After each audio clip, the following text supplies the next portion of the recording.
Hey guys, it's CL and welcome back to my channel. Today I wanted to talk about the series premiere for Campaign 3 of Critical Role. The episode is titled The Draw of Destiny and premiered on October 21st, and it was in Cinemark theaters as well as on Twitch and YouTube at home. I was one of the lucky people who got to go see it in theaters, and it was just an experience I recommend if you get the chance to do it, even see them live for that matter. Go do it. It is so much fun. We also had a great deal on popcorn. It was a medium popcorn and a large drink for $5, and that's all that matters to me is popcorn and a good time. So if you're into that, then this was definitely for you. Campaign 3 is set in the world of Marquette, which is a different continent that we've only explored a little bit in Campaign 1, and I don't even think we touched it in Campaign 2. The story begins in Drusar, which is a city that I find very interesting narratively. It has such a really cool aesthetic. It's described as having 5 spires, and it's set over this canopy, and there's also these stable track cars or whatever that are on wires that transport you from spire to spire. And I just think it's a really awesome way to differentiate itself from Campaign 2, where it was super European, Russian influence with Xhorhas and the Dwendalian Empire. And I was just really excited to see them return to the continent that I definitely fell in love with in Campaign 1. A little background is that I have been watching since The Path to Whitestone, I think was my first episode, which is, I think, episode 26 in Campaign 1. So I definitely felt the exhilaration and the hype around this one premiering. I think everyone was excited just to be back around the same table after COVID, and it's super cool to see them take on another facet of their personalities as they delve into these characters for a new campaign. I think Campaign 3 is the prime example of what they will probably do as they move forward in future campaigns, and what my guess has been that they would do as they start to phase out original cast members. I'll talk about this a little bit towards the end of the video, but I do think it's inherent here with the characters that were introduced in the first episode. Laura plays Imogen, who is a human sorcerer described with lilac hair, a yellow scarf, and little purple lightning bolt runic things around her hands and wrists. I think it's very cool to see Laura play a different kind of character from Jester. Imogen doesn't seem as suave as Vex'ahlia, and definitely not the life of the party like Jester was. This is definitely the character I saw Laura going with when I was first contemplating what each of the player characters would be. She's more reserved, she's a full-on sorcerer, so she doesn't have to worry about healing people. And I just think she's an aesthetic that I really like Laura in. She's all purple and yellow and adorable, and I think that works really well for her. I think Marisha's character is the true standout for me in Laudna, who is a, I guess, human warlock sorcerer multi-class. And it is super cool to see her sort of Yzma vibes, in which she's kind of a burgeoning villain and yet has no idea she is. I think it's really amazing how she has no idea that she looks as frightening as she does. She thinks she's like this bubbly, normal girl, and no, she's a horror to behold. It's nice to see Marisha play a character who has a little bit of life to her in the fact that she's not all chill, she's not as laid back. She definitely seems like she will be a fun character narratively and backstory-wise. Another character, backstory-wise, I am super interested in is Ashton, who is played by Taliesin Jaffe. Ashton is an Earth Genasi barbarian who uses he/they pronouns, and he's basically a walking grumpy cat. I really love Taliesin's tweet where he was like, I found a brand new way to annihilate cosplayers or something like that. I thought that was really amazing, and it is 100% true. He has found a whole new way to mess with cosplayers with all of the gold veining, the green skin, the freaking opal brain. I don't know how anyone's gonna do it, but I'm so excited to see it. Sam's character was chosen for him by Liam, and Liam apparently told him a automaton cleric, and that is Fresh Cut Grass. Not only does he have the best name of the groups, he also had one of the best moments in the entire show.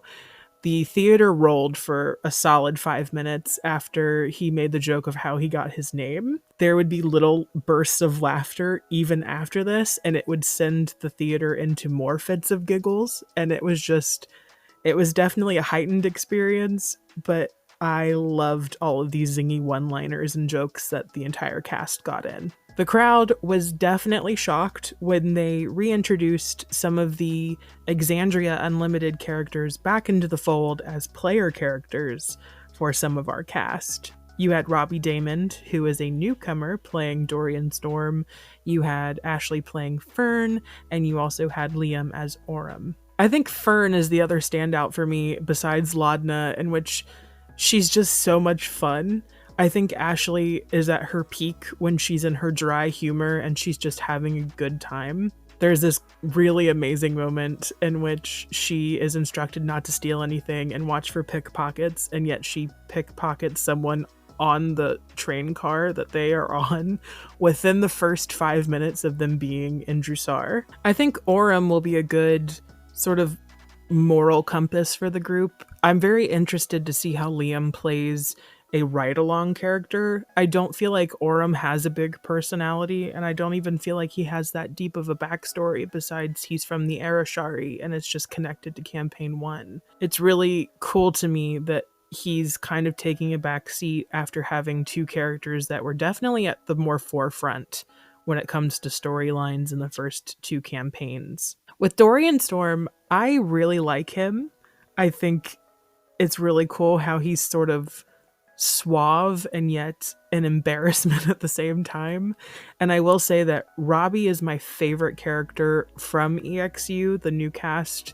I just think he has a very easygoing personality and he just took to role-playing really well. Something I kind of wasn't as happy about was that they did say before the premiere that you did not have to watch Exandria Unlimited to watch Campaign 3.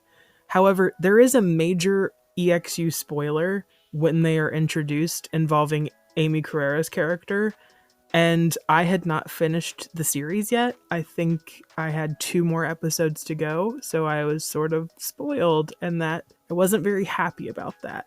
But I get it, it's not necessary watching, but I do recommend going back and watching Exandria Unlimited for some more info on these characters. Last but not least was Travis's Bertrand Bell, who I found just crazy. I did not expect that at all. Bertrand Bell was a character that he had played in a one-shot back in The Search for Grog, and I was very curious to see him back and in the fold. He's a 70, 80-year-old fighter man. He's 2 levels above the rest of the cast, and a lot of people in the lobby after the theater let out were talking about how we didn't think that Bertrand was going to be his final character.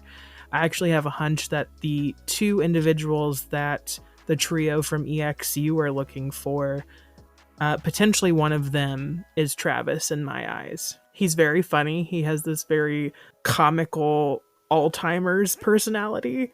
Not that Alzheimer's is funny, but I just really enjoyed Bertrand Bell, and I liked him far more this time around than I did in the actual one-shot he originally debuted in. I think they're setting up some interesting storylines with this group. You have the research aspect with Imogen and Laudna. You have the search for these 2 mysterious people with the EXU cast. You have Ashton and Fresh Cut Grass, who are sort of just fucking around waiting for jobs and money. And then you have Bertrand Bell, who's trying to make a name for himself, and he's sort of like the rallying force that's bringing this group of characters together, which I actually kind of enjoy. I really like that maybe he's going to play someone different, because it is kind of unrealistic to have all of your friends meet at the same time and just doing it for episodic sake. I kind of like that we may get a new character from Travis later on. That brings me to my speculation about what's next for Critical Role. I think with Campaign 3, they've made it very evident that they are trying to usher in a new generation of player characters to the fold, especially with Robbie Daymond now sitting at the table. If you watched the creation of the set video where they were introducing us to their new backdrop, you can see in the floor plans, it's a very quick shot, but it looks like there's one or two other tables that are set aside for storytelling and games that aren't just the main game. So I wouldn't be surprised if on Thursday, the 28th, we tune in to see Abria DMing an entirely new group of characters, whether it's Amy Carrero or somebody new, or whether it's our cast that we know and love, but they are just in different roles. Perhaps the little tease that they gave saying that it wasn't the end for some of these characters, that we may see some of the Campaign 2 characters again. I would be extremely psyched to see the likes of Jester and Ford back and some of their ship adventures, and maybe running into some mischievous storylines that will intercross with the Campaign 3 characters. I did see a lot of not necessarily backlash, but I did see a lot of people who were kind of disheartened that Robbie was at the table. And I just want to say, I think we should give him a chance. I think he does fit in really well, but it is weird that we've kind of gotten to know these 8 people and their game really well, and they are bringing in people who aren't always there, and it seems that Robbie might be a continuous presence. But I say give him a shot before you make up your mind, because he is super talented. I do really like Dorian as a character, and I think when it works, it really works, especially with characters like Zara, who was Mary Elizabeth McGlynn, and Kashaw, who was Will Friedle. I think you definitely had some chemistry things that worked really well at the table in the first episode, and I hope that people do give him more of a shot as time goes on. Because if my assumptions are correct, I think we're going to see some phasing out of some major players from the Critical Role cast.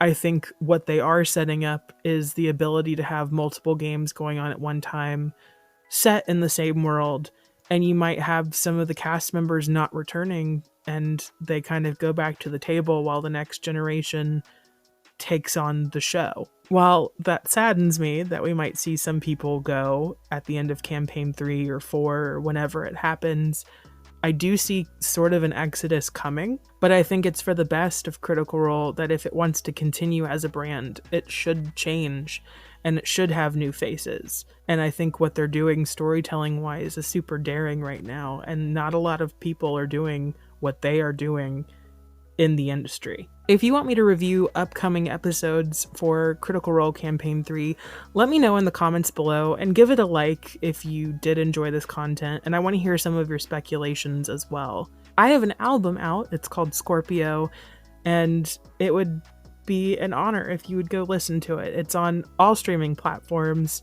and I really liked making it, and I hope you like listening to it.